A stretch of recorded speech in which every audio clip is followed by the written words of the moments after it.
All right, so let's talk more about this. And for that, I'm joined by Ambassador James Kimonyo. He's Rwanda's ambassador to Kenya. It's always a pleasure having you here on Bottomline. Thank you, Yvonne, for having me on your show. Good. So let's talk about this then. The 22nd commemoration, 22 years of doing this. And, lessons learned. I'm sure there's new lessons that you learn every year, and, East Africans by extension. Yeah, thank you very much for the opportunity. Let me say that this is a bit of a difficult period for Rwanda and for Rwandans, so to say, in the sense that it's a time that we spend remembering the victims of the genocide against Tutsi, in which 1 million people were killed in just a matter of 3 months, 100 days. Children, young men and women, the elders were killed in very cold blood by the people who were otherwise supposed to protect them. So it has taken 22 years, and you can imagine people may think it's a long time, but for us the wounds are still fresh. Still remember what happened, but grappling with the fact that we have to understand why this happened, how it happened, and what is that we can do as Rwandans, but the entire humanity in terms of avoiding or making sure that this is not going to happen again, as we have pledged, since the Holocaust in 1940s.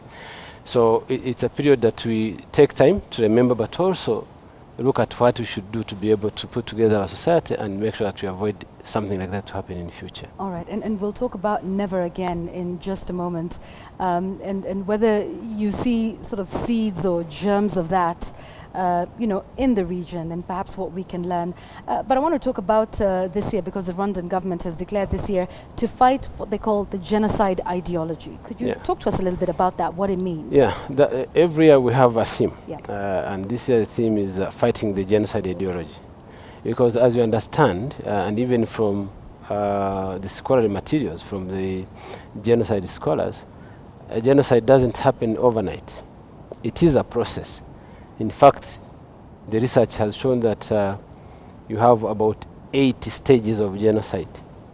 From classification, you have Hutus, you have Tutsis, you have Jews, to the symbolization, you give IDs and symbols, to dehumanization, call them whatever you want. In our case, Tutsis who were targeted were called cockroaches, to the preparation, to training the militias, to polarization, to make sure that by the time the actual event happens, nobody cares to kill a cockroach, to the time when the extermination happens.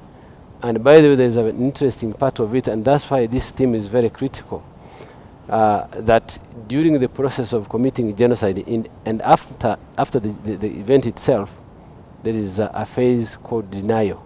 So denial is the last stage of genocide, but it's also part of the whole process, because the time when people are being killed, the regime that does it remains in that particular mode of denying. We are dealing with enemies, genocide, it's not us, it's them, they are attacking us, and so on and so forth. Right. So I think fighting, since it is a process, it's very critical that as we remember, we also have to talk about how it happens. Yeah.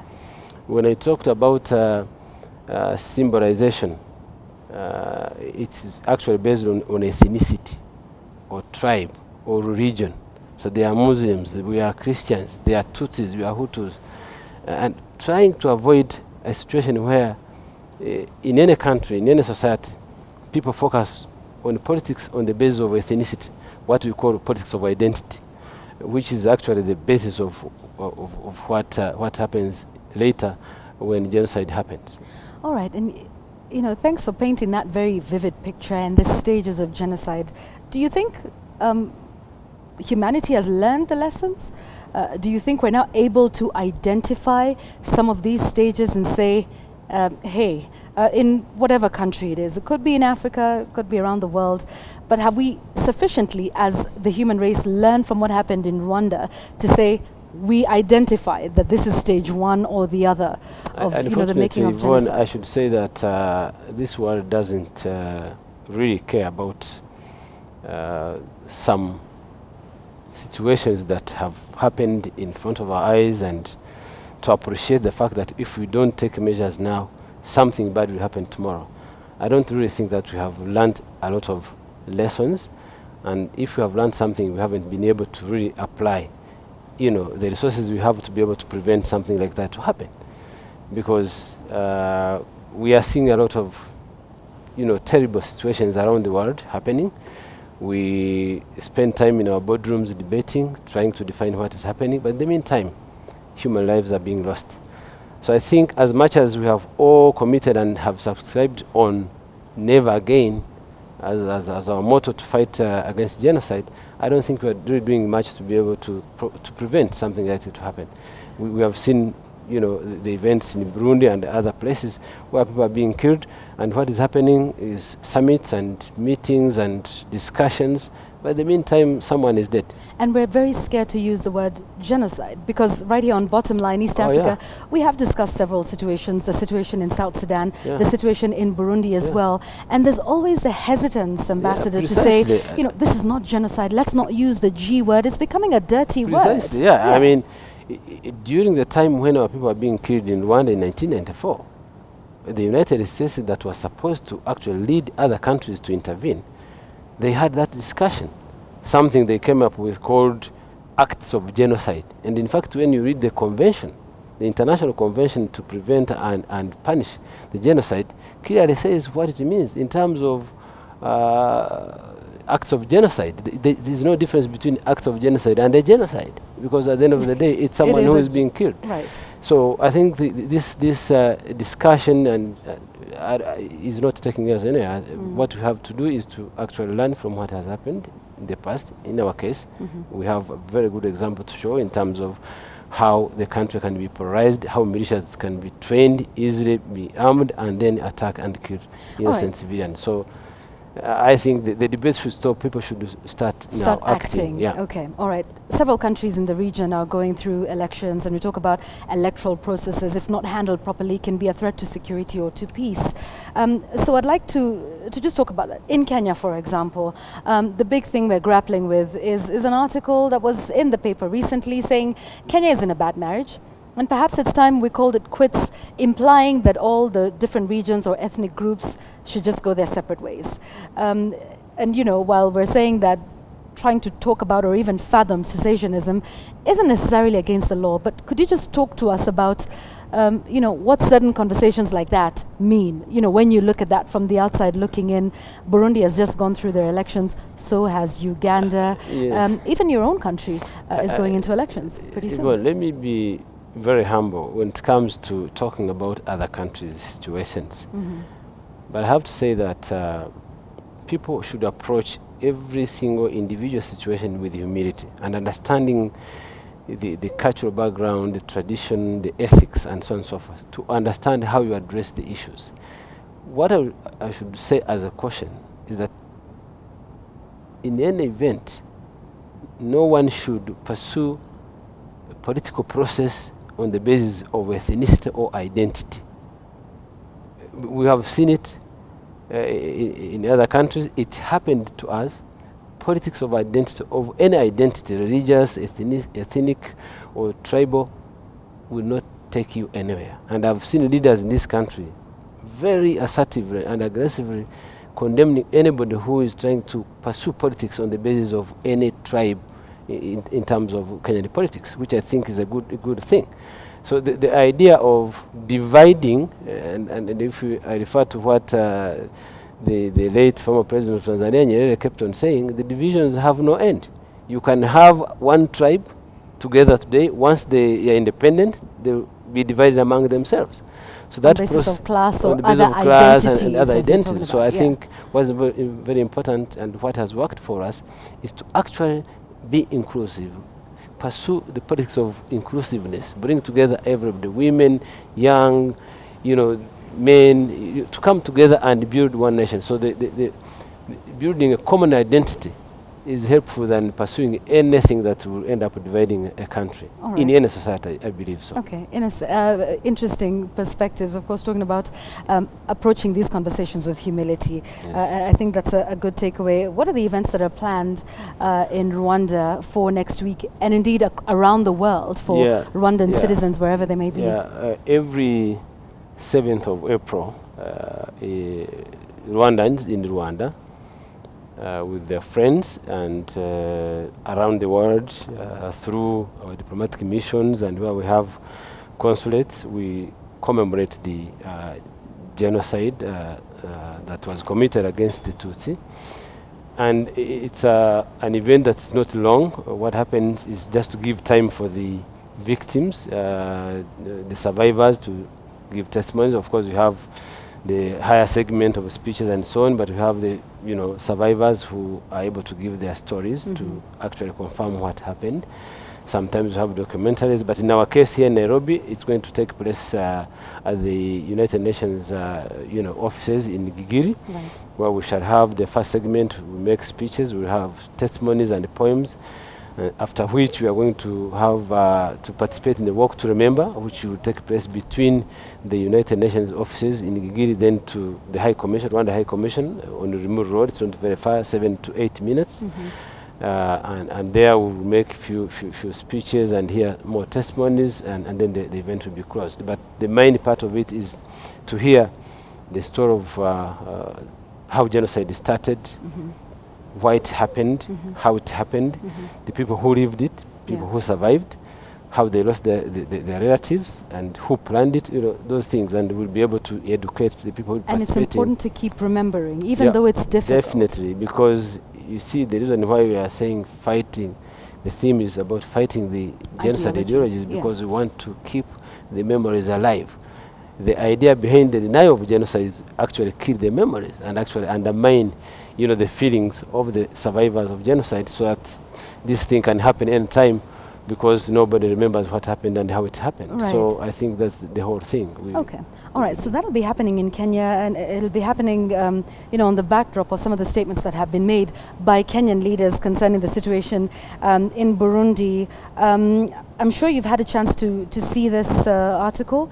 It quotes Kenya's Chief Justice, Honorable Willy Mutunga, when he was asked the specific question, what do you think about the last elections in Uganda and the events in Rwanda and Burundi? And among other things, I just want to quote this for you. He said, it exists in the national context of freedoms and rights. I believe Rwanda can improve on Pinochet's Chile and Lee Kuan Yew's experiments. What's your reaction to that? Maybe let me say that, first of all, it's wrong to compare three different societies. And I think I ever mentioned in this specific studio that any political development or evolution is based on circumstances or the history and culture of each country. So to compare Singapore, Chile, and Rwanda, I think it's wrong. And what he says in terms of, he says, I think I read that article, he says he's happy with the Rwanda's economic policies, and he says they don't exist in a vacuum. Yeah. They should be based on fundamental rights and freedoms, which I think makes sense to me, because what has happened in Rwanda since 1994, what we have achieved, and being ranked among the top in every aspect of socio-economic transformation, is based on the fact that Rwandans have been given freedom and basic rights to choose what they want. Even the reference to the two countries, I don't see how it even compares, because this president, the current sitting president of Rwanda, has been elected twice. And recently people walked to the parliament and said, we need him to continue. And it was very difficult for him to even make such a decision, to the point where people had to go to the parliament and petition the parliament to say, we need the president to stay. The referendum happened. 98% of Rwandans, not only in Rwanda, even those who say, people were coerced or forced or mobilized. Yeah, because that's you can't do it for someone who lives in Texas, in the US, or Canada, in Ontario, or another place, even Nairobi. People petitioned the parliament. Willingly, they volunteered to do that. Now, the president accepted. So a person who is requested by 98% of the people to remain in the office because of what he has done in terms of delivery, I think it should make sense. Even those who claim to be very strong political scientists, they should be able to understand if they define democracy in the sense, in the actual sense of the word. Democracy is about the will of the people, and the people of Rwanda have expressed the views that they want the president to stay, and I think that makes sense, and it doesn't really match with the comparison that was made by the Honorable Ambassador, Chief allow Justice. me to, just challenge you a little bit on that one. Sure. Talking about the freedom of expression and the freedom of human rights in Rwanda, especially under the rule or the tenure of President Paul Kagame, and many saying that with this referendum, essentially, what is the future of Rwanda? Because not many people can see that without Paul Kagame. For how long will he be there? Is there any attempt to groom other leaders that will come up after him, or to even allow space for dissent? Some say that hasn't really happened since President Paul Kagame took over, and that it's hard to see Rwanda without President Paul Kagame and vice versa. No, I think people are missing a very important aspect of the whole process, which is the debate and discussions that took place even before the referendum itself, where people were saying we want him. And the president was very hesitant, categorically hesitant. He said, convince me. Why would you think I should be the one to lead this process? We have built institutions that are supposed to take Rwanda forward. And people had to go to him and said, wait, we understand. And we're not saying you're going to stay forever. And you don't want to become the life president. What we are saying, during this period when we are transitioning into something stable and sustainable, please, be with us. He's not a coward. He's a hero. He has fought wars. He stopped genocide single-handedly. When these are people who are making noise, we are just watching. And now he says, I can't. It's like you are leading a struggle and you abandon your people when you're on the front line. So how long do you think it'll take then for that transition, Ambassador? So once, what I'm saying is that the people of Rwanda who have expressed the wish for him to stay, once he has done his term and whatever they want at that point and whatever he wants, it will happen at that time. But now the discussion should be, is it legitimate? Was it a genuine process? That should be the question to be asked now. And then after a certain period, that will be a different discussion altogether. But what's most important, the bottom line is the people of Rwanda express their views, and people should respect the views of Rwanda. I do respect the views of Kenyans. I do respect the views of Americans. We respect the views of other people. And so we expect the reciprocity in that process of people respecting our own views. I don't see any reason why, Yvonne, you may think that me, James Kimonyo, I'm trained like you, I don't know in which field. If I make a decision and said, I need this president to continue leading me in the next 7 years, and then to become the subject of discussion for another country or for you, when I have never, contemplated even to ask why someone is elected in another country. So this word is very strange. How this discourse even takes place when you haven't done any similar, attempt to discuss someone's affair. You happen to be in a situation of always responding and defensive and explaining yourself how you have made. If we have made choices, and choice and in terms of determining our own destiny, who else should really question us? Especially when we come from the background that we suffered when everybody was watching.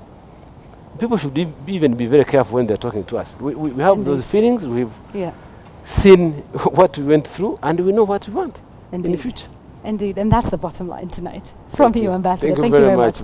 Ambassador James Kimonyo, Rwanda's ambassador to Kenya. We always appreciate you making the time to be with us here on Bottomline East Africa. We're taking a quick break. We will be right back. Don't forget, we will be covering the commemoration.